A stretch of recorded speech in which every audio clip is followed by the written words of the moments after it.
So welcome. Welcome to Lunar Yoga. So tonight's Lunar Yoga falls on the final quarter, the last quarter moon, sometimes referred to as the third quarter moon. This is where the moon appears to be just a half circle, almost perfectly half circle.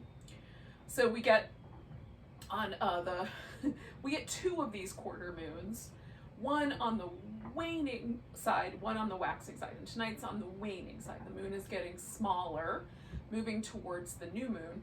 So we get the final quarter moon at this point. Now, in the sort of consideration of letting ourselves be sort of inspired by what cycle the moon is in, particularly, we can kind of break it down into these four kind of main weeks: new moon, full moon, and the first and last quarter. And so the last quarter moon gives us symbology of finishing projects, figuring out what we've learned, absorbing lessons, and also letting go. So if things haven't worked out the way we planned at the beginning of the lunar cycle at the new moon, we might just allow ourselves to release that, let it go, reconsider, and then when the new moon comes around again, we can kind of replan.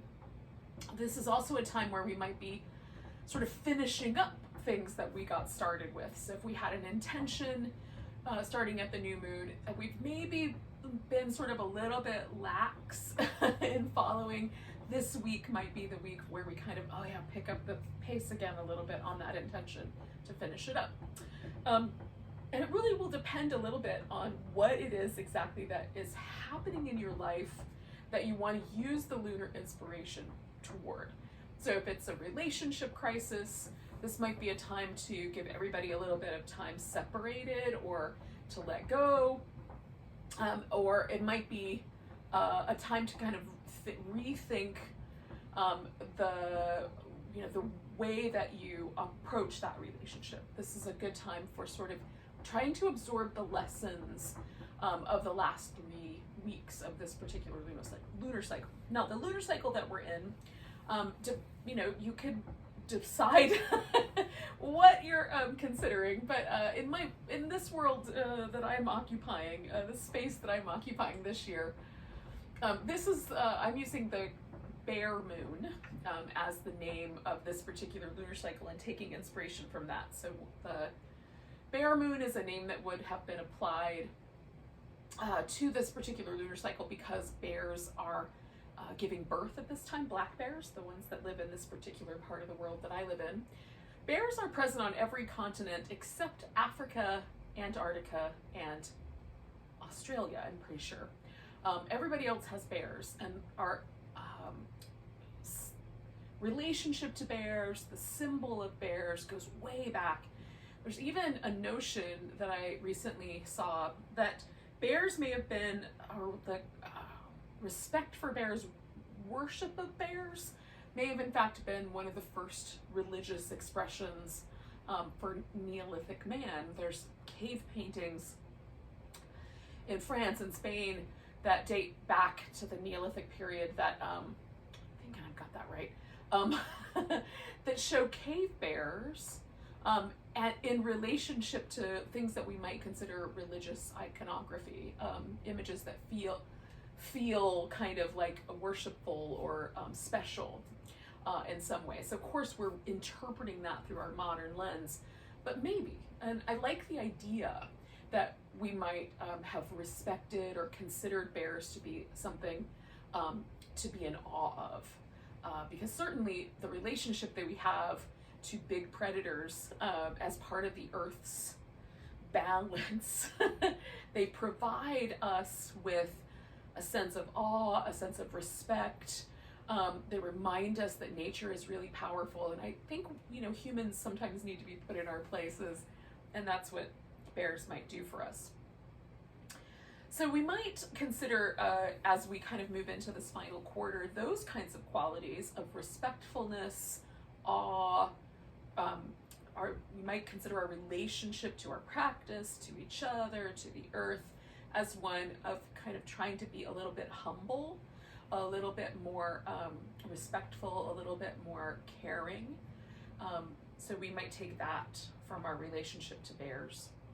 One of the things I think is really interesting is the word for bear, both in Germanic and Scandinavian and Celtic languages, it varies, but those words often are similar or really the same root as the word for warrior or powerful leader. So depending on how it's translated and applied, like the word Arthur, the name for King Arthur, just as an example, is the root word of Arthur is Arto, which is also bear. So we might also consider in the relationship that we have to the planet, to each other, to whatever, we might consider how we can be respectful of leadership, or how we might need to rise to the occasion of leadership so that we can be respected.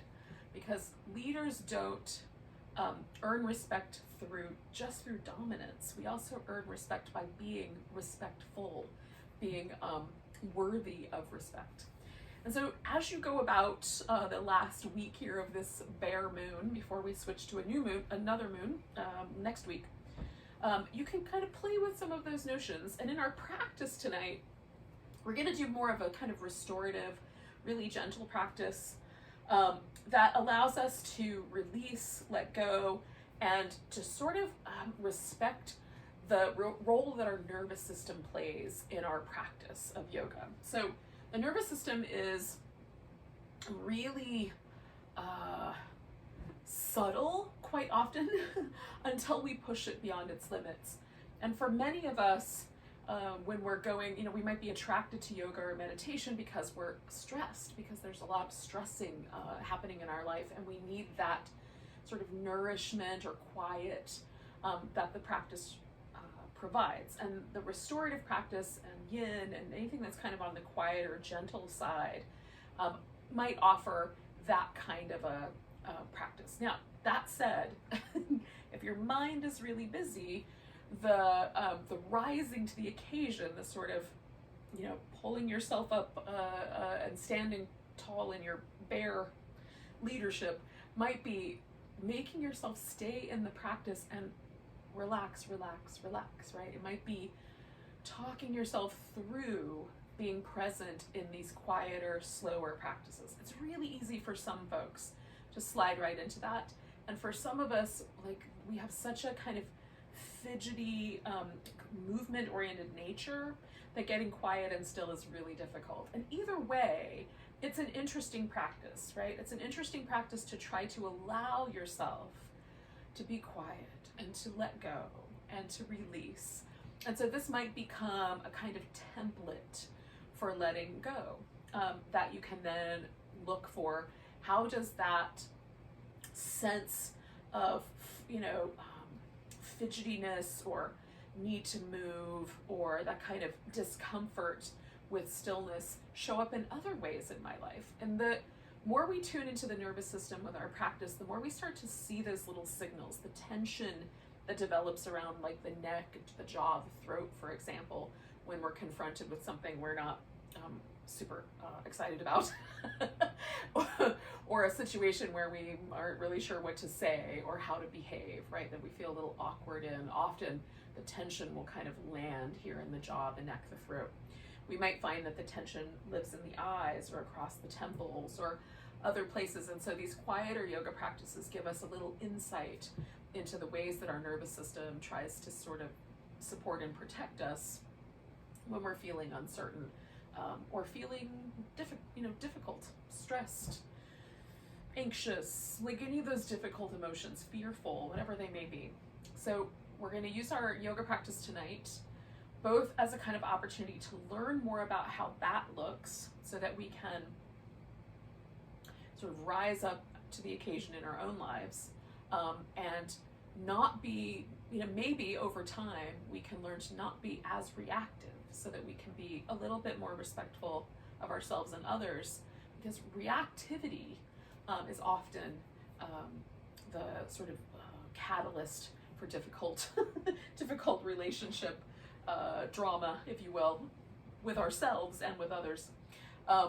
And so if we can learn to watch those signals, you know, respond appropriately rather than maybe instinctively or reactively, that could be really powerful. So tonight's practice, we will need some soft things, because soft things help our body relax. You also need a little bit of warmth. So if the area that you're in practicing it is really warm, you're probably good. But if it's not, grab some blankets. I've got quite a few blankets around me, and pillows, and other kinds of yoga props, and you know, things that I can grab. So throw pillows, official yoga pillows, couch cushions, anything like that that might help you kind of prop up or lean into or give you some support would be great. We're going to start with a little bit of a difficult pose tonight. It's not difficult for everyone, but it can be. This is called mountain stream pose. It sounds really delightful, doesn't it? Essentially, we're going to create some rocks, and then we're going to drape our body over the rocks as if the water is kind of flowing. So our body becomes the water in this pose. So you'll need a blanket and something to put under your legs. This could be another blanket or it could be a pillow. So the legs are going to go up and over an object, and then we're going to put an object under our upper back about the level of the shoulder blades. And for me, that's going to be a rolled up blanket.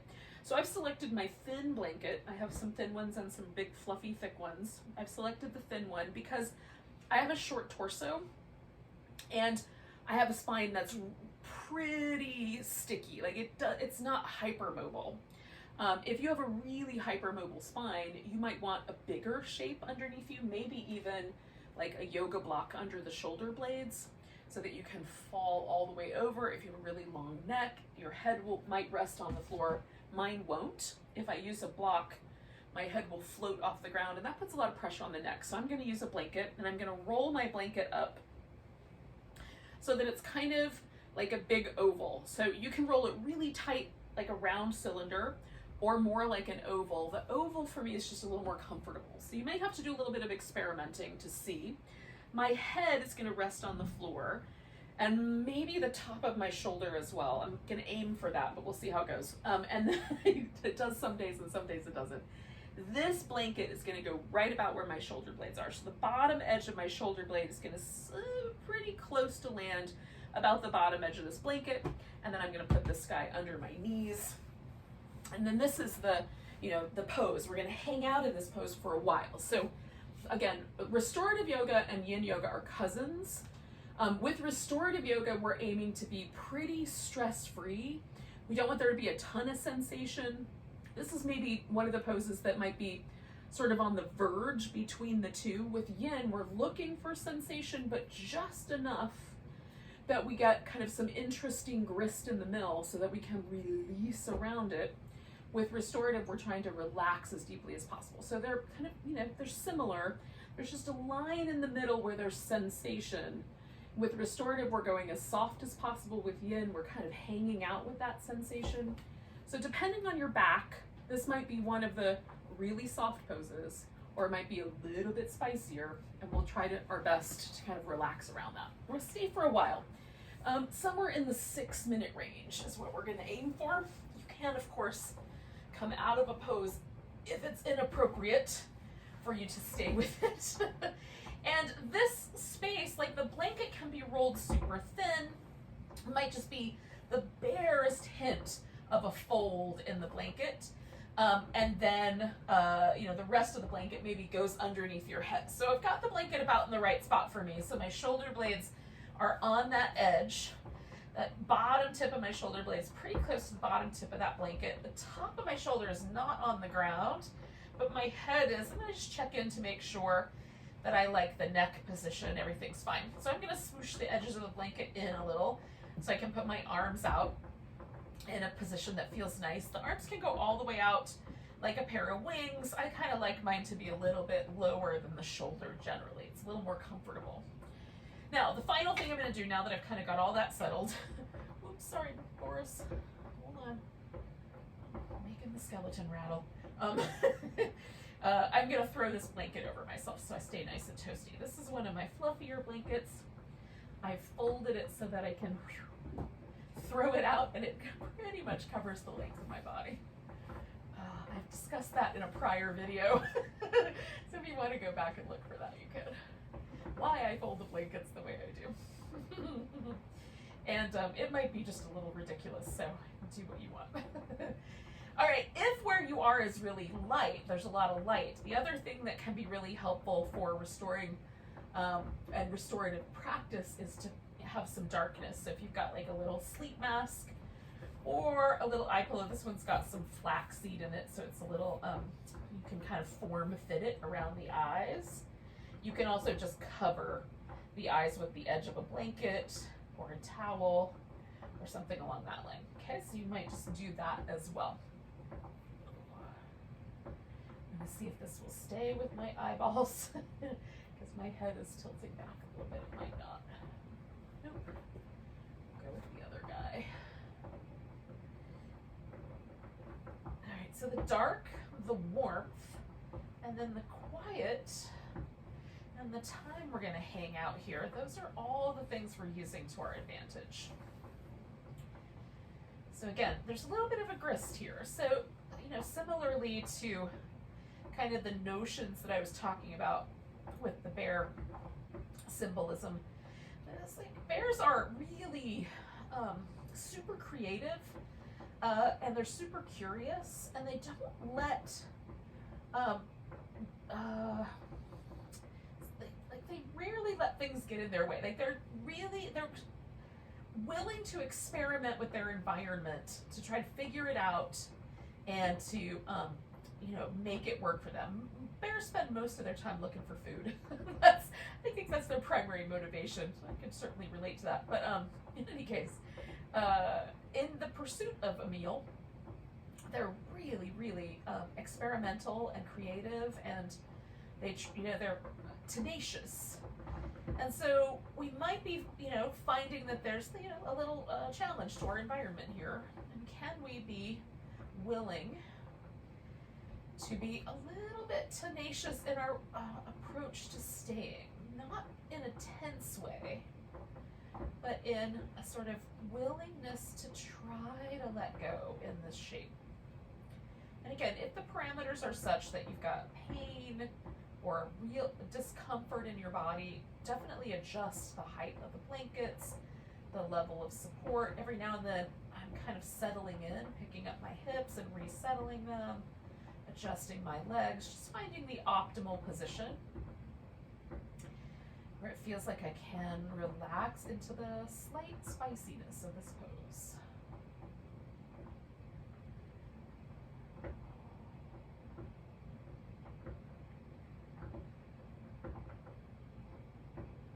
And then I'm going to be quiet, although my heat pipes may not be so quiet. You guys might hear the little pops and cracks of that, but you might put on music at your house if you are, the environment is a little bit busy or noisy. I call it a sonic envelope, where it just kind of surrounds us in a soundscape.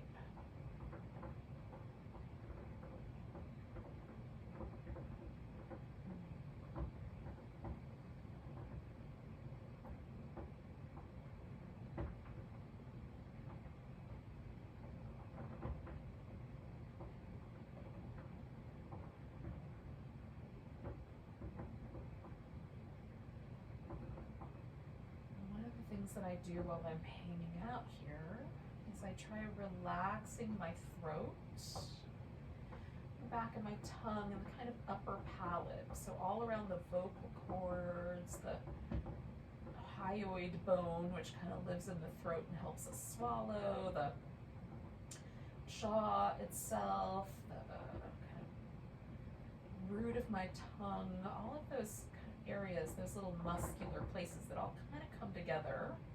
I'm trying to let that be really soft, receptive, a little open. The lips get a little fluffier.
maybe the jaw, the throat, that sort of area isn't the place where you hold tension. Maybe the shoulders are the place. So you may also sort of examine, just with your attention, the chest, the kind of first 3 or 4 ribs. They live kind of up high near the collarbones. The armpits, the back of the shoulder, back of the arm bone. Is there anything that feels like the shoulders are being lifted, or there's any sort of squeezing or tension there? Is there a way to sort of broaden that upper back and let it rest a little more on the blanket or block or whatever you're using under your back? Let your back be broad.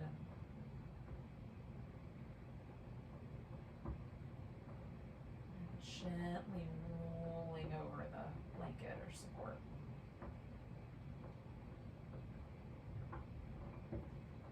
Release any tension at the collarbones as well.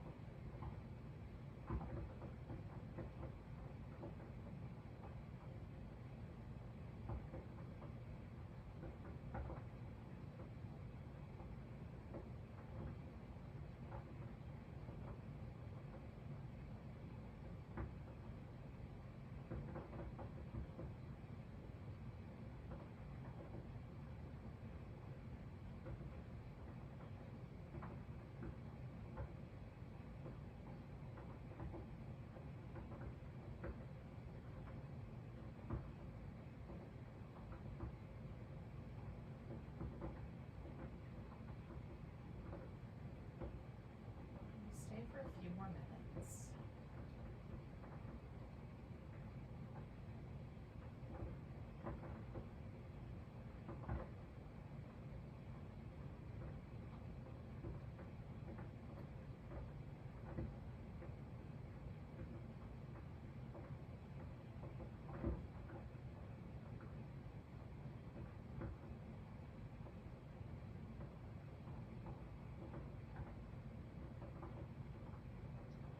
One of the reasons that we stay for so long in yin and restorative is to give the body a chance.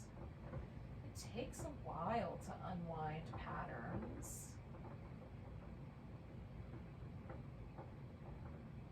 It takes a while to kind of create a new pattern, a new shape.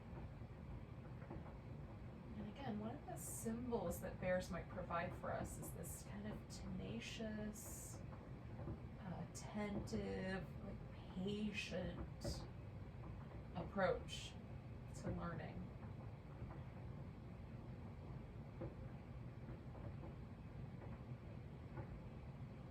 And in this case, unwinding.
blanket out from underneath my upper back first, and then I'm gonna kind of come back onto my back. So I'm gonna roll to my side, prop up enough to slip that guy out.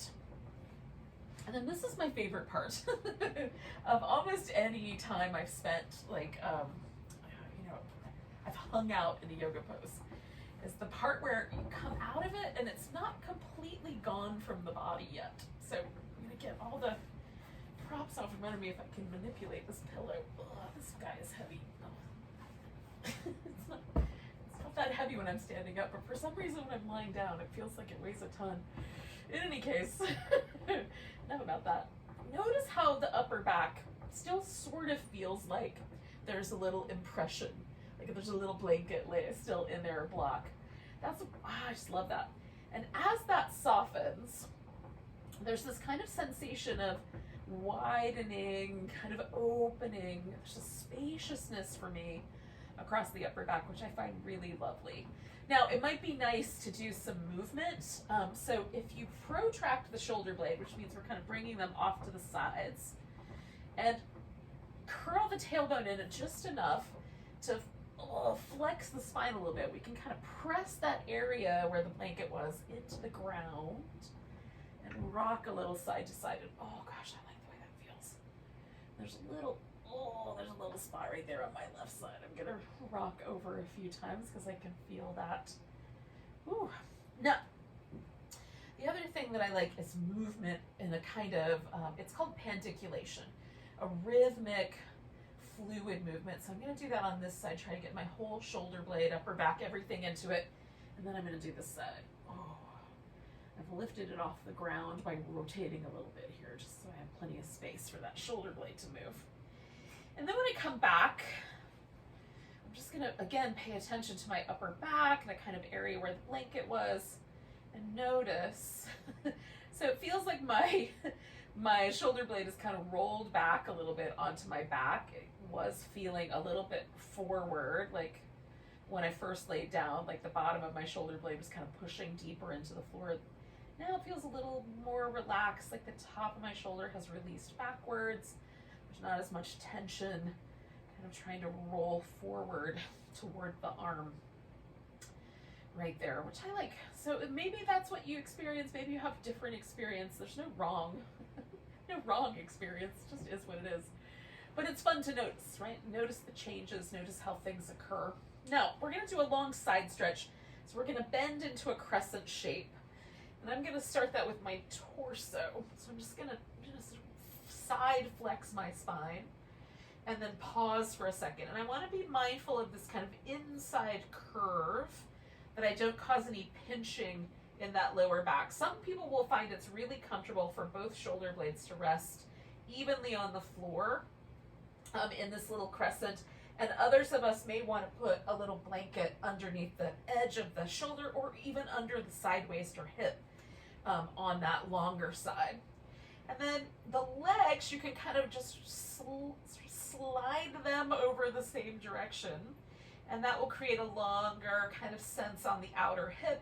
And you can cross the leg. In this case, I'm bending to the right, so my left side is the stretchy side.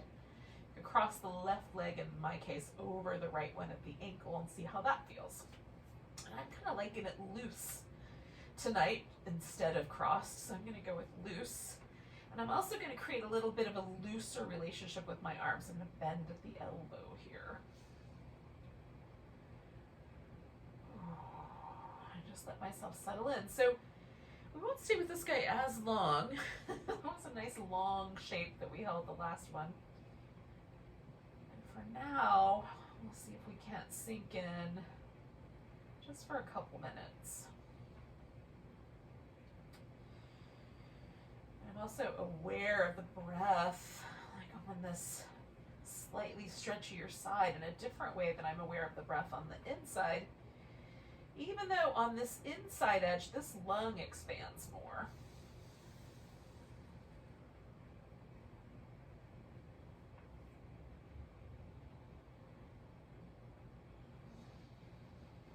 So a little bit of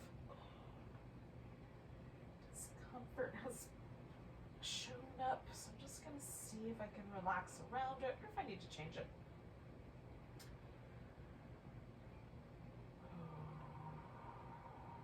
I started taking deeper breaths, my ribs are moving in a different way. Poses evolve. This is one of the things I kind of enjoy about taking a more attentive, kind of fluid approach to yoga practice, or at least the practice of poses. So the kind of rigid holding the pose really steady has its place, but because the pose changes as we add breath and attention to it, sometimes we have to be willing to adjust. Isn't that true in life in general? All right, we'll stay for about 3 more breaths.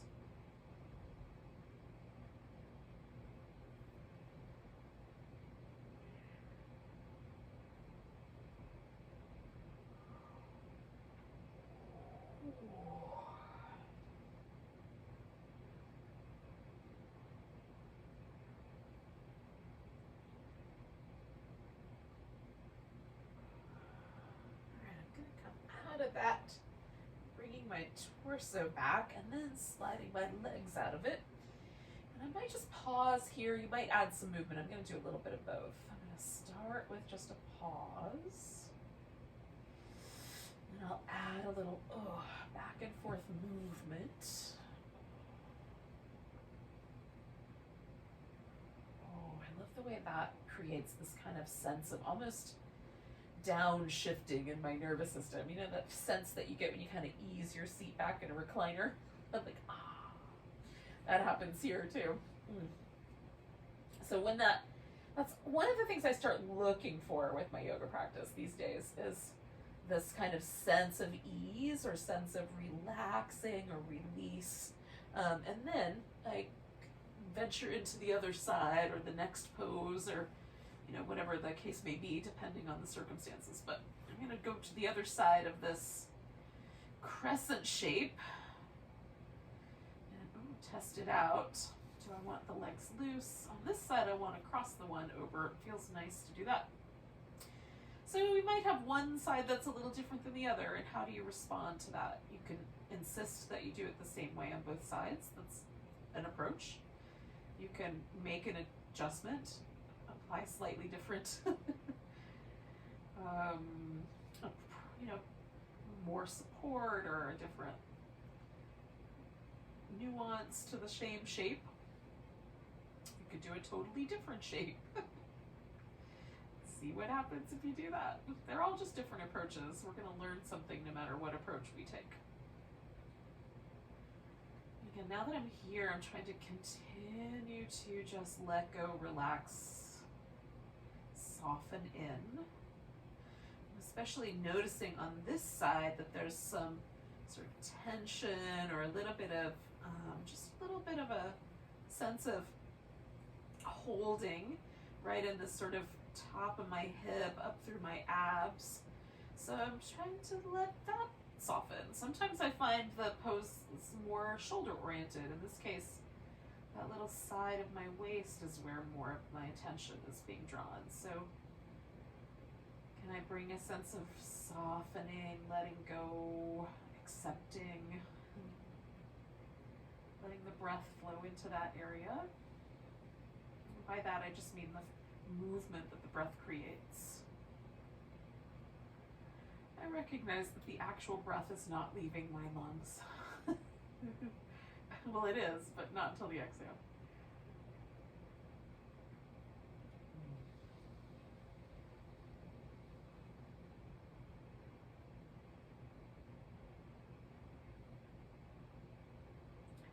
A lot of times yoga teachers use poetic language. Apply it appropriately.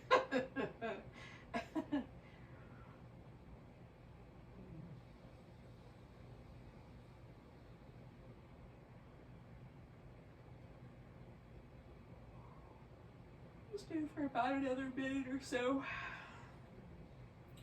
Hopefully that language actually made sense in the middle of that yawn.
got 3 more breaths.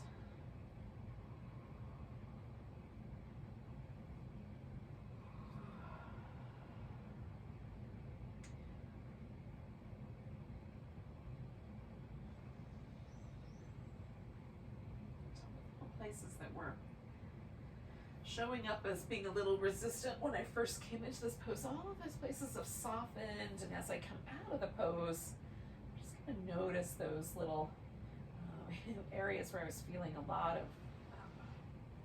sensation. I might bring a little extra movement to those areas just to see how it releases out.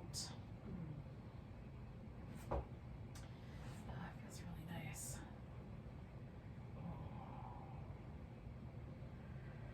All right, yogis, so we'll take just a moment to let ourselves release or relax those shapes completely. We're going to come to a seated position, so if you would like to do a little bit more movement, or you want a drink of water or whatever, this is a good time for that. You can transition in a lot of different ways. With the practice, when I'm kind of approaching a restorative practice or yin, I tend to like to move in ways that are really gentle and slow. So I'm going to lay on my side for another breath or two. Give myself a little back massage. And then push myself upright. There's apparently a lot of groaning. Didn't happen in my younger days of practicing. Now it happens quite a lot. Things evolve, y'all. Now, once you get to a seat, you might decide to do a little bit of movement. So this gives me a little bit of freedom of movement. I'm going to roll my rib cage around.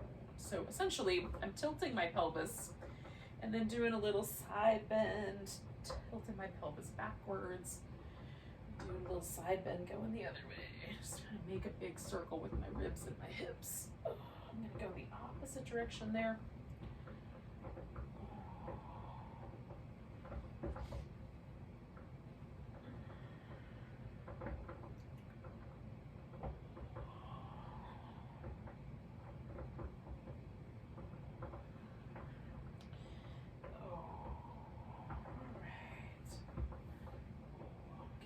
There's a little bit of movement, kind of circling around right now. Kind of squeeze them together and pull them apart. That's retraction and protraction. Elevate and lower them down, kind of pulling a little bit, but feeling out the kind of sense of the sides of my neck, the relationship of my shoulder blades, neck and jaw. One more of those. Just a little rotation. Okay. All right, friends. So we're going to take a butterfly shape. And the butterfly can be kind of a variety of diamond shapes. So the feet can come in really tight against the hips, or they can go way out. So you've got a big, like a longer diamond or a wider diamond. I'm going to do somewhere in the middle, and I'm also going to fill in this gap that lives under my knees. So if your knees, when you're in whatever pose, touch all the way down to the ground, this whole thing is on the floor, you may not really need to do this part. But if you're like me and there's a little gap there, take a blanket, roll it up, or you can stick a pillow under each knee. I'm going to do one blanket and down kind of the whole center of this diamond. I'm just going to cross section it like that so that it fills in. Another thing that might be helpful is actually putting a little support underneath your hips so it picks the pelvis up and sort of tilts it forward. So if your low back tends to be a little more sensitive in this pose, that might be really useful. Now, the pose can be done just that. Just hold this and sit in a way that feels comfortable, leaning slightly forward or all the way upright. You can also let the back round like a turtle. You don't have to hunch the shoulders. Overemphasizing the roundness there. But I'm going to do that with some support. So I'm going to take some pillows, put them in here, let my back round, and then I'm gonna wrap a blanket over this whole thing to keep myself toasty. This is why all the blankets, y'all. See, blankets for warmth, blankets for support, all kinds of blankets. And in my case, there's gonna be one more blanket that's gonna hold onto my forehead so I have room to breathe. And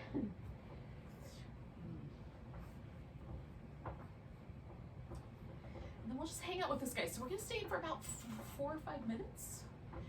And we're letting the back turn into the opposite shape. So we started with a shape that's an extension of the spine, and this is a flexion of the spine. So we're sort of balancing those two actions.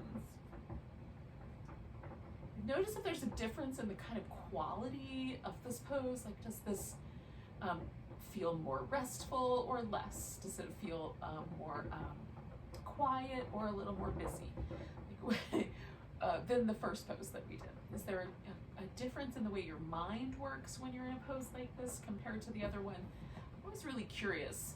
They often say this yoga pose is good for X, Y, and Z, and so where did they come up with those ideas? And that's kind of what we're exploring here by noticing how the pose impacts us mentally, emotionally, as well as physically. Let yourself get quiet. Stay a while.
Trying to bring more sense of ease, softness, release to my pose as I come along here.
more breaths.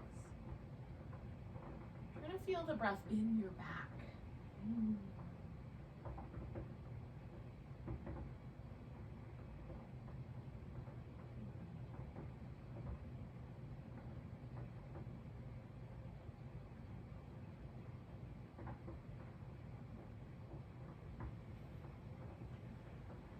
When you're ready, use the breath to come out. Oh, that felt really nice.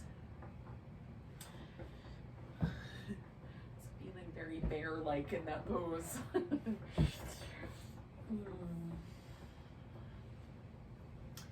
All right, so I'm gonna let this pose kind of gently undo itself just by sitting upright. It still feels like I'm leaning over the pillows, so just kind of settling. You can also move if that makes more sense to your body. I'm gonna let that pose kind of settle out of my back nice and slow and easy. I like this part of the practice, just noticing how the nerves kind of gently adjust and the sense of the fascia. Fascia is this kind of almost web structure that holds our whole body together. It holds the skin, it holds the muscles together, everything's wrapped in it. It's kind of a fascia sweater with other kinds of cells all held together by it. So it's kind of fun to me to see if I can tune in to the sort of adjustment that part of our body is doing, right? There's a lot of sensory, especially in the fascia, the superficial fascia under the skin. There's a ton of sensory nerves in this area that we're picking up on, the pressure and the change and the adjustment. It's fun. Okay, we're gonna do a seated twist. And then we're gonna end our practice, well, we're gonna do a little ending sequence, but we're gonna do some breath work and then we'll do that. So, I'm just sitting cross-legged, just super simple. You can bring one leg up, you can wrap your legs in a way if you like. I'm just gonna sit really simply and just turn my upper back. So I come into a seated twist, super simple, super easy going. I'm gonna try to make sure that I'm sitting in both my hips about evenly. That twist happen in my upper back. A twist to me feels really nice after a long forward bend. Just seems like it sort of releases any remaining tension that might have been in my back. So you could substitute something else here if a twist is just not your jam. Side bend might be your jam. Or just some movement.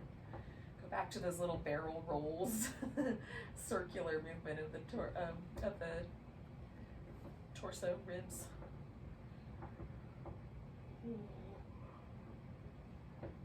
Pardon me.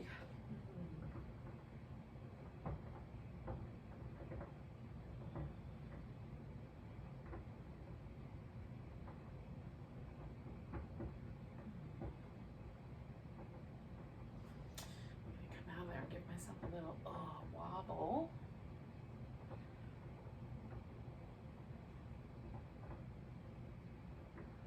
I'm just going to settle for a second. Let the twist unwind itself. So one of the aspects maybe of this final quarter moon might be noticing the ways that the goals that we set for ourselves at the new moon, the beginning of the month, might be adjusting or changing or have to be, slightly fiddled with to still meet our expectations or meet the new information that we have. Maybe we tune into that a little bit as well. Okay, so I've changed which leg is up on top, still sitting cross-legged. And I'm just gonna rotate that upper part of my back around and find that, wrap up as much as I can.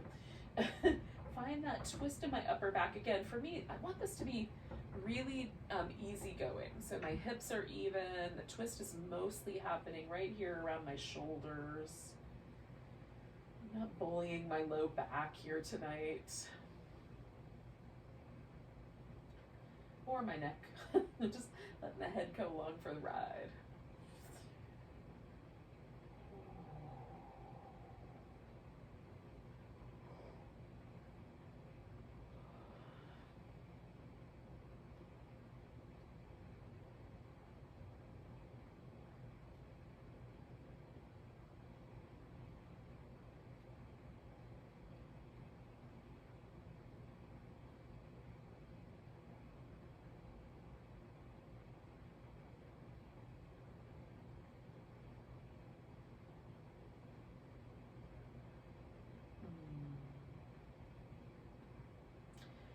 may also decide that this last week is where we sort of allow ourselves to absorb any lessons that the bear wants to, give us, the kind of either the sort of spirit or just our kind of internal compass, internal notions of what a bear symbol might be offering us this time. It depends on your relationship to that, as to how you'll interpret those words. So bears might have a message for us this week in any of the different sort of possibilities. Nurturing ourselves, our relationship to family, our protectiveness, the way that we are creative or playful, our need to sort of stand up or rise up, our needs to let go, hibernate. What are the lessons that sort of rise to the surface for you this week that you might apply? Is the bear going to bring you in your dreams? How's that? We'll go with that. Waking dreams or sleeping dreams, however it manifests. All right. The breath practice that we're going to do this evening is a 3-part breath. We're going to divide the breath into 3 kind of basic, even-ish amounts of breath that we're going to intake. We're going to pause at each of the little points along the way. We'll get to the top and then let the breath come out in one long flow. So this breath practice is the pauses are on the inhale. We're going to inhale a third, pause, inhale a third, pause. Inhale to the full capacity of our lungs and then gently release the exhale. So not too forceful. We're going to try to stay really soft with this. And really importantly, notice any tension that you develop around the throat or the mouth. We want to try to keep that relaxed. Sometimes we'll, when we hold the breath, we'll bear down really hard with the muscles that live here around the throat and the vocal cords. See if we can relax those and let them remain open and just hold the breath with the lungs and the diaphragm. So we're going to let this kind of abdominal area do its job so that we can be a little bit less tight in this expressive area around the throat. So start with 3 kind of nice, just regular breaths. And let yourself settle a little bit. If you need some extra support, a little bit more knee support, do that. If you want to lie down, you can. Some people find breath practice accessible lying down. I always like to do mine sitting, but whichever works for you.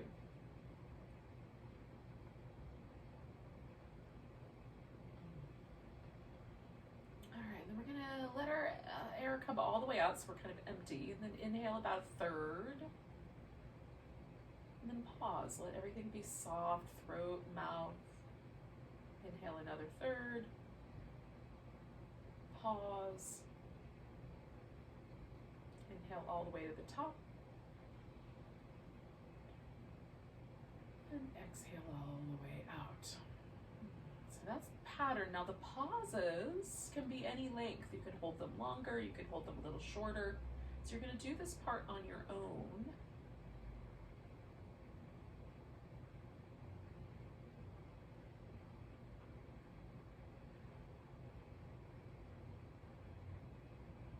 Adjusting and trying to stay relatively soft with it. So my shoulders and my collarbones lift at the very tippy top of the breath. That's normal. I'm trying to fill up my whole lung capacity. I'm trying to still keep my mouth and my throat relaxed. If you find it a little overwhelming, put a regular breath or 2 or even 3 in between each of these more manipulated breaths.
3 more rounds of the breath.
And once you've done, pardon me, once you've done that last breath,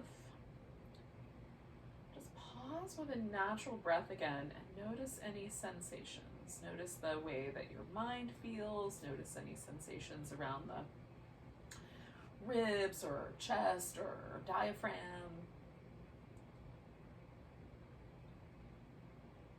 Notice the nervous system. So this breath is called Viloma Pranayama, which means to push against the grain breath, right? So it's sort of, that's an interesting implication. And what it does seem to do, at least from the standpoint of our nervous system, is it sort of pushes us a little bit, sort of gives a little bit of a sympathetic nervous system nudge. And then there's this long exhale, which stimulates the parasympathetic nervous system. There's a little nudge with each of those little breath holds on the inhale, and then this long kind of soothing. So this kind of pushing on one side and then pushing on the other, like one part of the nervous response and the other part of the nervous system response. Sort of has a kind of regulating effect. And the notion is, or at least the theory proposed by the yogis, is if we practice this regularly, we might get a little bit better at calming down after stressful situations, especially if you find that once you've been stressed out, it's really hard to calm down. This breath practice might be a useful tool. So this is a really great way to sort of regulate, harmonize, kind of create a sense of the ability to sort of respond well to stressful situations. So we'll see. You have to try it, see how it works for you.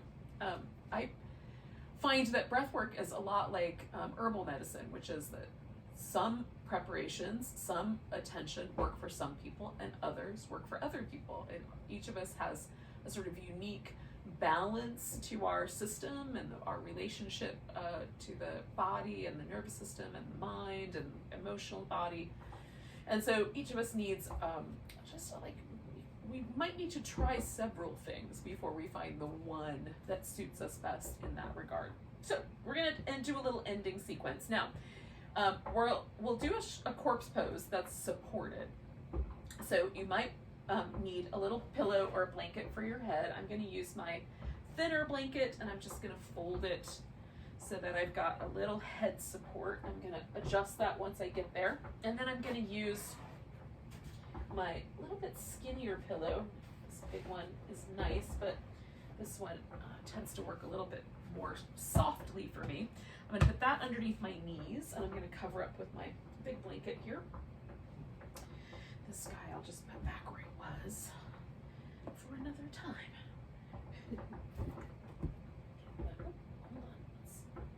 Hold on.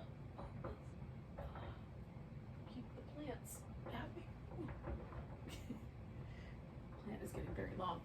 All right.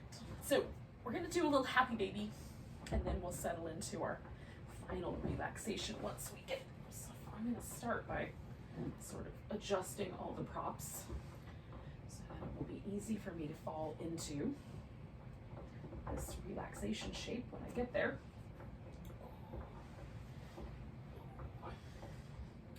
So I'm going to bring my knees in. Now, you can do your happy baby pose the way that it's called happy baby because babies will often, when they're laying on their back and they've discovered their feet, um, hold on to, right? Maybe put their feet in their mouth. We'll probably avoid that. You can hold the inside edge of the foot. You can hold the outside edge of the foot. You can take your peace sign fingers and hook onto your big toe. You can hold onto the ankle, or even if all of that feels a little inaccessible, you can just kind of wrap the arms around the outer thigh. My favorite right now is to kind of let my arms rest on my legs and hold the top of the ankle. It just feels really nice. And then the knees come in, it's like a squat, but upside down or sideways. So the knees come in toward the armpits. We want to let the low back have a neutral curve, so we're not picking the, if we can help it, we're not picking the hips up so the sacrum is in a neutral position. And then a rock might be nice, or you might just let yourself settle. Just feel that kind of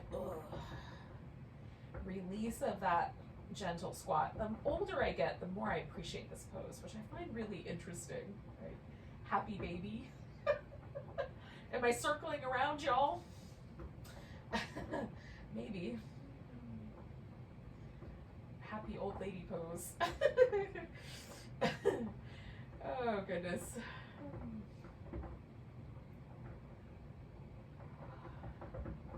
As I begin exploring my crone years, I definitely am finding the things that I really appreciate. And getting a little more playful with those things for sure. Taking things a little less seriously as I go. I think you could do that at any age though, really. Oh, maybe this pose inspires a sort of childlike sense of wonder as well.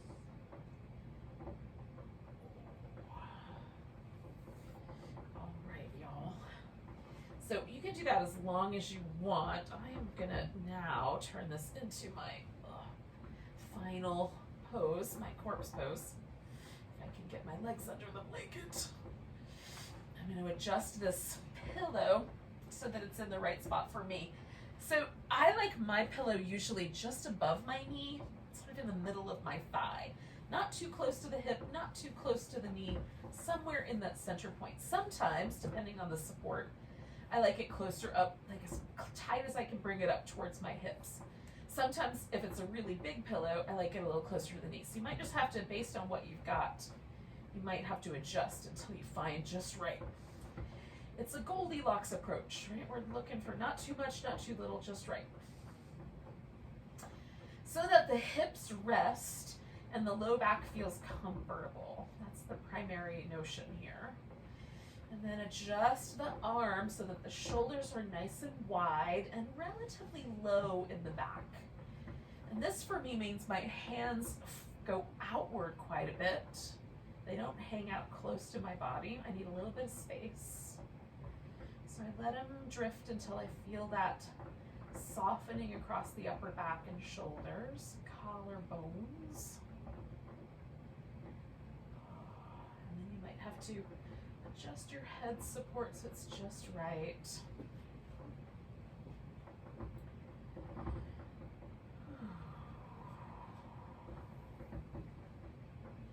We'll spend a few minutes here just letting ourselves absorb and relax one more time. And we sort of reap the benefits of the practice that we've engaged in tonight.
back into an awareness of your breath.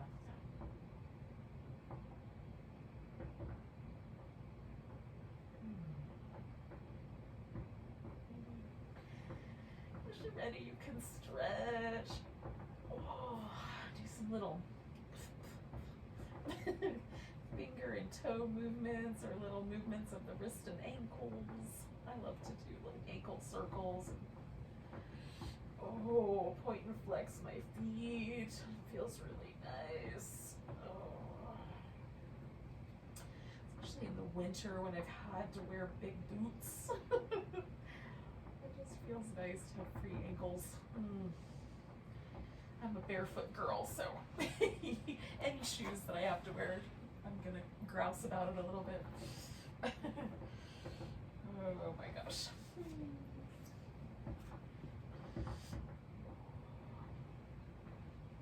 All right, friends. And it seems like a good idea. Come to a seat. We bid each other adieu so that we can carry our yoga practice out into the world until we meet next week. Take a nice big breath and a big sigh. Thank you so much for joining me for some lunar yoga on this last quarter bare moon. A wonderful rest of your week, everyone. Namaste.